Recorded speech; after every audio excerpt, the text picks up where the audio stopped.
ഞാനങ്ങനെ റിയാദിലെത്തി. റിയാദിൽ എൻ്റെ റൂമിൻ്റെ അടുത്തുള്ള ഇഷ്ബീലിയ എന്ന ഭാഗത്ത് ഒരു വലിയ പള്ളിയുണ്ട്. അതാണ് കൽബാനി പള്ളി.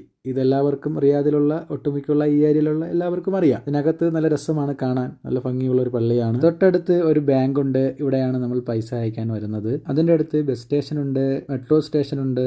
അതിൻ്റെ തൊട്ടടുത്തായിട്ട് ലുലു മാളും ഉണ്ട്. ഇതാണ് നമ്മുടെ യൂസുഫ് അലിക്കാട് പീടിക. ഇവിടെ വന്നത് എന്തിനാണെന്നറിയുമോ? നമുക്ക് കഫയിൽ നിന്നൊരു ബോട്ടി തന്നു, കുടല്. അത് വെക്കാൻ സാധനങ്ങൾ റൂമിലില്ല, എണ്ണയുമില്ല, തേങ്ങയുമില്ല. അങ്ങനെ അത് മേടിക്കാൻ വേണ്ടി വന്നതാണ്. സംഗതി അത് മേടിക്കാൻ വന്നപ്പോൾ മീൻ കണ്ട്, അങ്ങനെ മീൻ വാങ്ങി. മുന്നോട്ട് പോയപ്പോൾ ബ്രോസ്റ്റേഡ് കണ്ട്. അങ്ങനെ അവിടെ വന്ന് ഇളിച്ചുകൊണ്ടിരിക്കുകയാണ്, ഒരു ബ്രോസ്റ്റേഡ് വേണമെന്ന് പറഞ്ഞ്. അങ്ങനെ അവൻ്റെ എക്സ്പ്രഷൻ കണ്ട്. അങ്ങനെ മുന്നോട്ട് നീങ്ങി എണ്ണയും എടുത്ത് തേങ്ങയും വാങ്ങി നേരെ റൂമിൽ വന്നു. അവൻ വന്ന് അവൻ്റെ പണിയും തുടങ്ങി, ഞാൻ എൻ്റെ പണിയും തുടങ്ങി. നേരെ അതെടുത്ത് വെള്ളത്തിലിട്ട് കഴുകി റെഡിയാക്കി അടുപ്പിലാക്കി. ഏറ്റവും മെനക്കേടുള്ള പണിയാണ് കുടല് തോരൻ, പക്ഷേ നല്ല ടേസ്റ്റുമാണ് സാധനം. അങ്ങനെ 1 മണിക്കൂർ കഴിഞ്ഞ് എല്ലാം റെഡിയാക്കി സെറ്റാക്കി കഴിക്കാനുള്ള തയ്യാറെടുപ്പിലാണ്. അടുത്ത വീഡിയോയുമായി പിന്നെ കാണാം. Okay, bye bye.